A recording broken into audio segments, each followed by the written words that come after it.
From Studio 3 at Buzz TV, it's The Horse's Mouth with Tom McManus.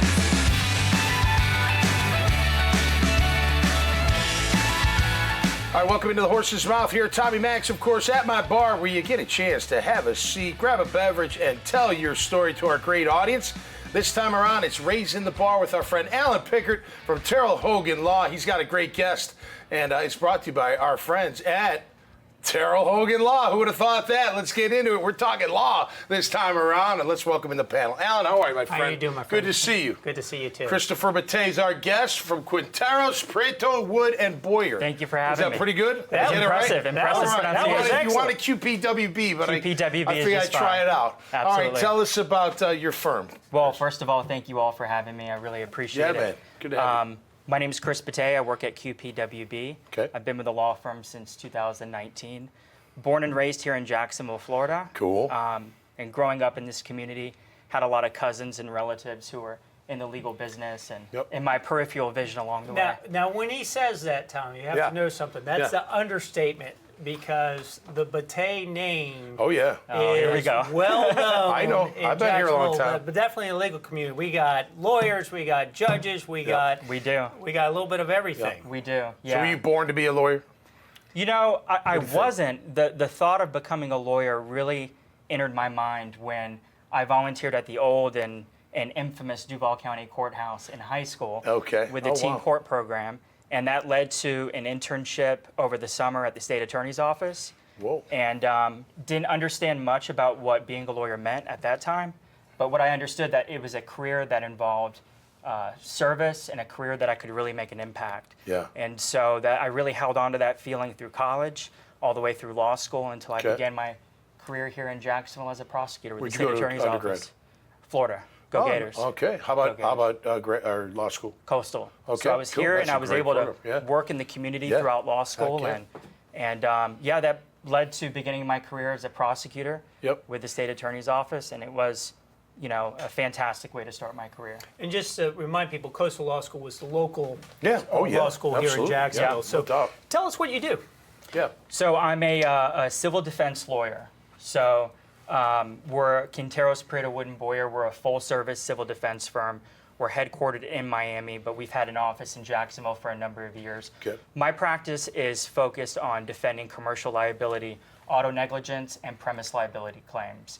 Given my background as a prosecutor, I will handle some negligent security claims from time to time. But my bread and butter is really auto negligence and premise liability. So I'm defending my clients on those claims, and that's what my business is focused on. Premise liability, someone falls, they get Slip sued. and fall. Okay. Yeah, Gotcha. exactly. Yeah. How often do those cases, I mean, I know at the state attorney's you did quite a few trials. I think you had over 15 criminal trials there. Over 30 and 4.5 years. So Wow. I was very busy, yeah. So compare that to what you do now.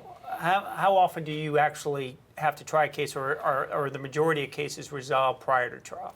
I mean, Alan, as you know, on this side of the law and civil litigation, we're not in trial as much. And because, it's the goal of my clients to not be in trial a lot of times. Okay. The goal is to settle these claims. So it was a big shift, in my career when I went from being in court every day and trying, 10, 12 cases a year at the state attorney's office to then be, shifting over to this side of the law where there's a focus on resolution and a focus on pretrial resolution. And so with that shift, I took a lot of lessons that I learned at the state attorney's office, particularly my communication style that I developed as a prosecutor, and applied it to this side of the law. And as you know, Alan, especially in this environment, us lawyers rely on a lot of resolution, and you can only have resolution through effective communication. And so I think that's sort of what's defined me on this side of the law as my communication style. Effective communication's a good one. Yeah. And that's not just for attorneys, that's for everybody. It's for everybody. I mean, come on. Absolutely. Communicate. You got to communicate. All right, I've never been a trial attorney. What's it like? Is it like game day on trial day when you do go to trial? What's it like? Like, I mean, you've done all this homework. Oh, yeah. You're representing.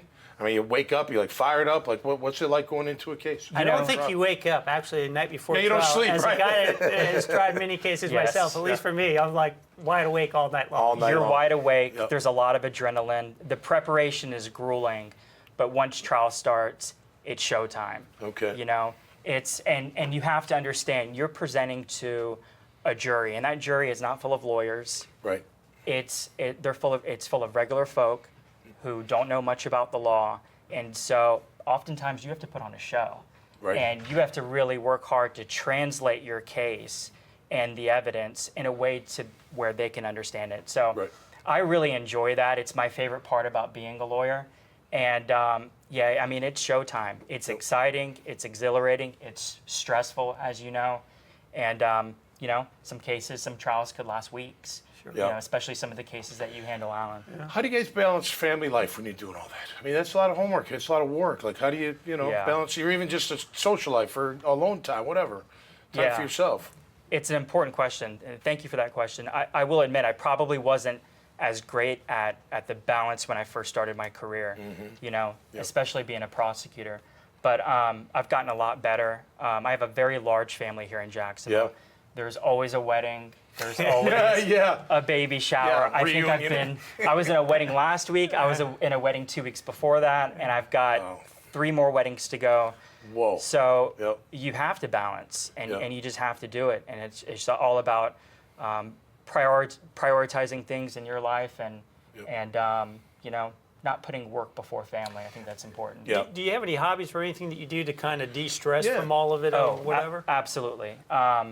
You know, I try to work out every day. The current obsession is tennis, so I'm playing tennis like 3 times a week. Oh, cool. Yeah, I like to go out with friends, try new restaurants, but staying active has always been a very important part of my career. It's how I maintain balance. It's how I de-stress. And so I recommend that for all lawyers. All right, really. as we wrap up here, a little sidebar question, because it's big news here in town with the stadium deal being approved. How do you feel about it? Not just from being a fan, but even from, you know, your line of work. I mean, I'm sure you haven't seen the deal, you know, points by points, but you get a general sense. You feel like it's a good deal. How do you feel about it overall? I feel like it's fantastic. Yeah. I feel like it solidifies the team here in Jacksonville for the future. It's great for the city. I'm really excited for the deal and the new stadium and to see where this city grows. And I think it has the potential to take the city, and particularly downtown and its development, to the next level. Absolutely. And I'm very excited about that. Yeah. Well, it's not just the stadium; it's everything they're building It is. along. Oh, with it. absolutely. $1 million mile. I Yeah, mean, it's gonna be fantastic. I couldn't agree more. I think he's absolutely right. So. Well, I know some people, you know, they might not be fans of ball, you know, of the game and whatnot, and they don't see the value. But I'll tell you what, as a original Jaguar who never left, I mean, I've been here 30 years. Without the Jags, I would have never even known Jacksonville at all. And I love this place. I think you need to look at the 10,000-foot picture and look down. It's not just whether you like football or not. I mean, I was here before the Jaguars came, and, and just to see what the developments have been because of the Jaguars and the Fortune 500 teams, Fortune 500 businesses that have come to Jacksonville that you can say all you want, but I don't think they were coming to Jacksonville before the team. And sure weren't, you know, without the Super Bowl. That's right. So, I mean. Hey, we're one of 32 NFL cities. That's a right. special thing, and now it's going to live forever, at least for a very, very long time. Appreciate you guys being here. Chris, thanks so much, man. Thank you so much. All the best. Good seeing You're the you, my man. friend. Always a pleasure, Alan. All right, that'll do it for us. Make sure you check out their great profiles, this conversation, and so many others. There's hundreds, maybe even thousands of others at the dailynewsnetwork.com website. So until next time, stay safe and be cool out there and follow the law. We'll see you next time right here on The Horse's Mouth. Cheers. Darrell Hogan Law is a collection of lawyers that help people solve problems in areas of their life they're not able to solve them themselves. We are not individuals. We are purely a team. We work together for all of our clients. We have the resources to win your case and win it to such a degree that you're going to be very happy with the results.